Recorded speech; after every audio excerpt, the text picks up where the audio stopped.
Welcome to Main Culprit. Today we're going to be talking about the true story of Killer Sally and what the documentary leaves out.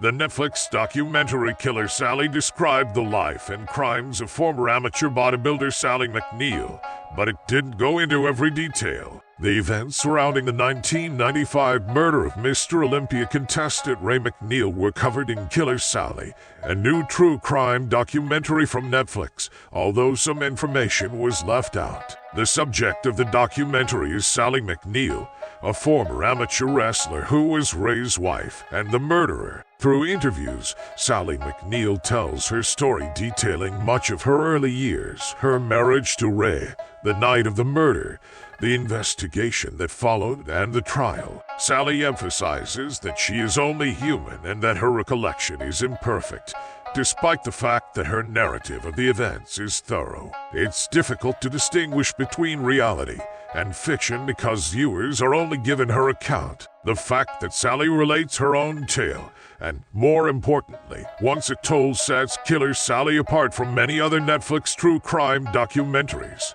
The heartbreaking reality that Sally was trapped in a cycle of abuse not just from Ray, her husband, but also from her parents when she was a child was revealed to viewers, along with the regrettable ripple effects this had on her children. Since its debut on Netflix in October 2022, Killer Sally has grown to be one of the platform's most watched true crime programs, in part due to the intimacy of having Sally appear on camera. However, the show wasn't always accurate in conveying the entire story to viewers.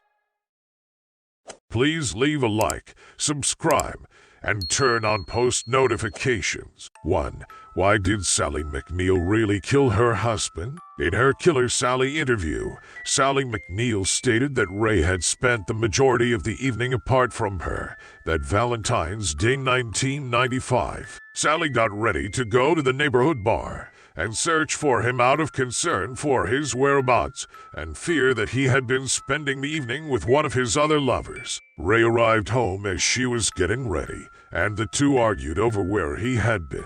As a result of Ray's use of steroids, his rage was amplified, and he started to beat and choke Sally. According to Sally's version of the events, she was able to escape from her volatile husband and make her way to the bedroom, where she had hidden a sawn-off shotgun for the protection of herself and her children. The Killer Sally documentary claims that she fired one round into Ray's stomach, but that Ray continued to pursue Sally, causing her to fire a second round that struck him in the face and knocked him to the ground. Sally immediately dialed 911 and admitted to the killing, but Ray didn't pass away from his injuries until later, in the hospital. 2. Killer Sally was married and had children before Ray. The Netflix true crime documentary covers Sally's past relationships, including her first one with Anthony Loden, as well as her life before she married Ray. Despite only showing Shantina and John in the Killer Sally documentary, Sally and Anthony were married for 4 years and had 3 children in all. Sally said that while her relationship with Anthony had begun well, it had soured after the two had wed, resulting in Sally's first encounters with marital abuse and the subsequent delivery of divorce papers. Sally was left a single parent with 2 small children after the couple's 3rd child was given up for adoption and adopted by another family. 3. Killer Sally's time in the Marines and why she was demoted. Sally joined the Marines after divorcing Anthony Loden, carrying on the military tradition started by her brother and uncle. In addition to serving at Camp Pendleton in San Diego County and achieving the rank of sergeant, she also participated in bodybuilding competitions for Marines. The U.S. Armed Services Physique Championships were won by Sally twice in the late 1980s, sparking her passion for bodybuilding. In 1987, Ray McNeil, who was also a Marine, was eventually introduced to her by a buddy. Just 2 months of dating preceded the couple's wedding. The documentary mentions Sally's behavioral problems while she was a Marine, but it doesn't go into great length on what these problems were. Sally was demoted from sergeant in 1990 due to a pattern of poor behavior that included violent outbursts, anger management issues, and other interpersonal aggression. She was also unable to rejoin the military after serving her sentence due to her behavior history. In the end, this series of circumstances caused Sally to be released from the military. Hence, when Ray also departed, they relocated to Oceanside, California, relying on their ambitions to become professional bodybuilders. 4. Killer Sally's story of Valentine's Day 1995 didn't really make sense. During the Killer Sally interviews, Sally McNeil's account of the evening of February 14, 1995, seemed remarkably credible, but it should be remembered that Sally herself acknowledges that her memory may not be the most reliable. Moreover,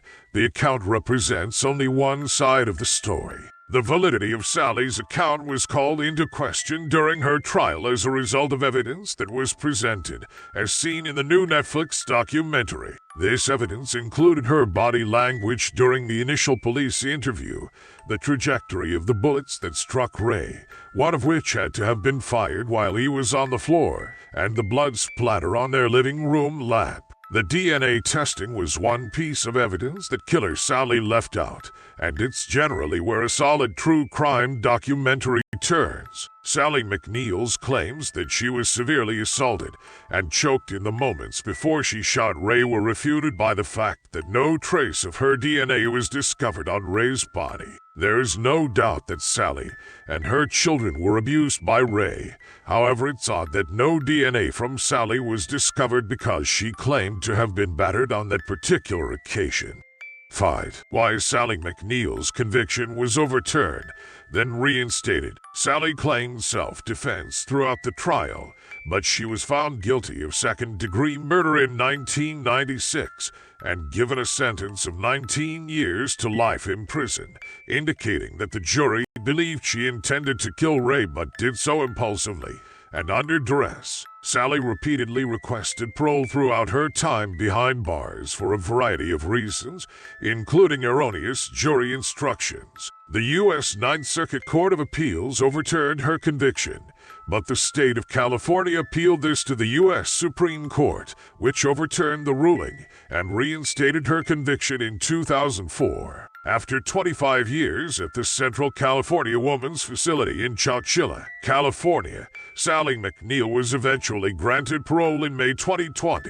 The Killer Sally documentary briefly depicts her life after being released from jail, including her second marriage and her attempts to reconnect with her now adult children. The tragic tale of Sally and Ray McNeil is undoubtedly a bloody and upsetting one. Though it will undoubtedly never be known whose version of events is actually true, Killer Sally ends with Sally being freed at last, while Ray did not have a happy ending.